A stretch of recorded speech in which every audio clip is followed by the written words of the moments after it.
Awoshie traffic lights were N1 quantum pono eso. Adom Kasee de near the children say be busumi nsia na cheni na sa traffic light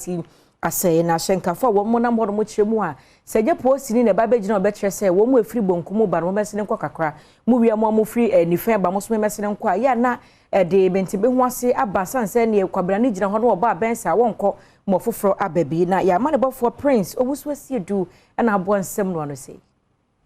Baby, I'm gine a backyard traffic light a ha yedi kan e de beto o manfo anim se traffic light be bosome ensia ene nechi ni a traffic light a ewo machi enye ejuma ye twa homfoni awia e ma o manfo ehun se ne na etie e ha ene ahyemkafo atwetwe nkomo e ma o de tudwa se enam traffic light a enye ejuma ntino enam so e ma akonhia esi e ha Wei eye anadwode e na muhui sisi ameno kasei abonnan apa ho aposifo a womo egina ha e direct ehwese ahyen a etwemu yi womo ebetimi etwem ama konhia bia ema no oposi ni a ebeto no ha no wawie na adwuma abrantie ye owo machi wono enye posini eti ebedu ani hu se eka ketua bi na nka konhia esi e ha Uyo posini bacha dem edi enti na mo direct traffic bacha police for na mo pon na enti sa na no ebo na mo pon obi ene obegina bi si enjram so accident bit ma cause enti ya na ebo mo sa ma ne bot off me hu se na ahyen bi ba no gina omo nyina na akwanhia yesia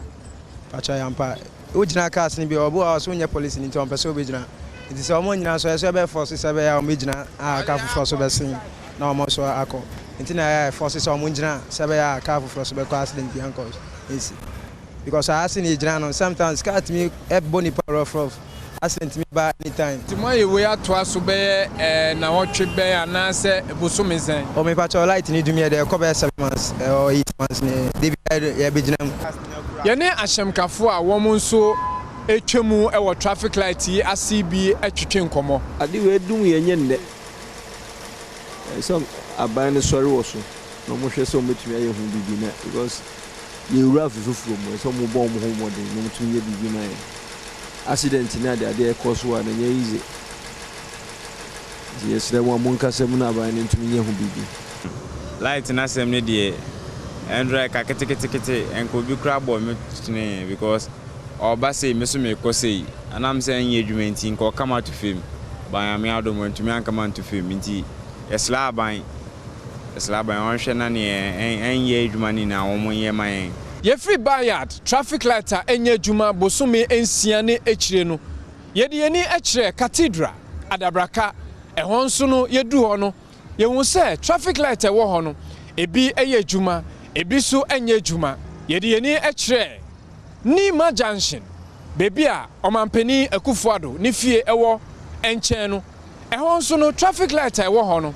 na ebi eye adwuma ebi so enye adwuma ye free ho no ye de yeni ekire new town kwan mu ehon so ye hu se traffic light ba ko wo ho no na ebi ye adwuma na ebi enye adwuma asembisa ne se eye wan asede ene sese ohwe se traffic light enye adwuma ewo enkran ekwan ahodo so yi ebetimi aye adwuma se ne enkofa akwanhia emre ahyemkafo me amede aproboyi enam traffic light ahodo ewo enkran ya enye adwuma no medin e de prince owusu asiedu Adom News.